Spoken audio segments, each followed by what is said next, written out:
Welcome to the Ark to Wisdom. Boast not thyself of tomorrow, for thou knowest not what a day may bring forth. Sit with that for a moment before we go anywhere else. Not, don't hope for tomorrow, not don't prepare for it. Just, don't boast of it. Don't speak of it as though it were already yours to hold, already yours to spend. There is a difference between expecting a thing and owning it in advance.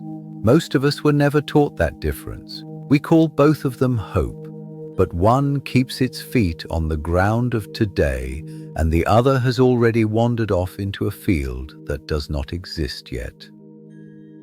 Let me tell you about a farmer in the old state of song. He was working his land the way his father had, and his father before him, turning soil, pulling weeds, doing the long, unglamorous labor that a field asks of anyone who wants it to feed them. And one afternoon, without any reason at all, a rabbit came tearing across the field at full speed, misjudged its path, struck an old tree stump standing at the field's edge, and dropped dead on the spot. The farmer walked over. Free dinner. He must have laughed a little, turning it over in his hands. A strange stroke of luck, the kind that visits a life maybe once, unasked for, unearned, and gone as quickly as it came.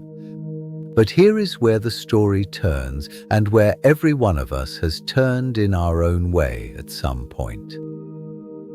The farmer looked at the stump and looked at the rabbit and thought, if it happened once, why not again? So he set down his plow. He sat beside that stump and he waited. He waited out the rest of that day, watching the tree line the way a man watches a door he expects someone to walk through. He waited the next day too, and the day after that. The field, which had been halfway tended, began to grow wild, weeds climbing up around the very furrows he had cut with his own hands, all while he sat still, eyes fixed on a patch of empty ground, certain that yesterday's accident owed him a repeat performance. No second rabbit ever came. Of course it didn't. The first one wasn't a pattern. It was an accident wearing the costume of a beginning, and the other farmers of song, watching a grown man abandon a working field to guard a stump, laughed at him for the rest of his life. We don't usually laugh at ourselves this openly. We dress the stump watching up in nicer language, a plan, a certainty, a sure thing coming.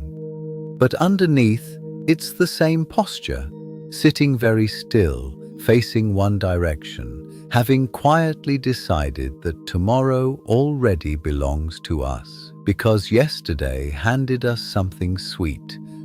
That's the trap the proverb is naming. Not hope itself. Hope is fine. Expectation is fine. A person can watch for rain, plant for harvest, prepare a table for a guest who has promised to come, and still be at peace if the sky stays dry, if the field disappoints, if the guest never arrives. That kind of expecting doesn't chain a person to one outcome. It just leans toward it, open-handed. What the farmer did was different. He didn't expect a rabbit. He was owed one. He had already spent tomorrow before it arrived, and so when tomorrow came empty, it wasn't disappointment he felt. It was theft, as though something rightfully his had been withheld. Boasting of tomorrow doesn't always sound like boasting. Sometimes it sounds exactly like sitting very quietly beside a stump, so sure of what's coming that you stop doing the work that was actually yours to do. The field was still there the whole time, still needing hands, still capable of feeding him the ordinary way it always had, day after unremarkable day of turning soil, pulling weeds, doing what could be done without needing luck to say yes. Somewhere in that waiting, maybe near the end of it, another farmer must have looked at him and simply said what needed saying, the way you'd call off a dog that had chased something long enough. "All right, that'll do." Not scolding, just a hand on the shoulder, turning him back toward the plow.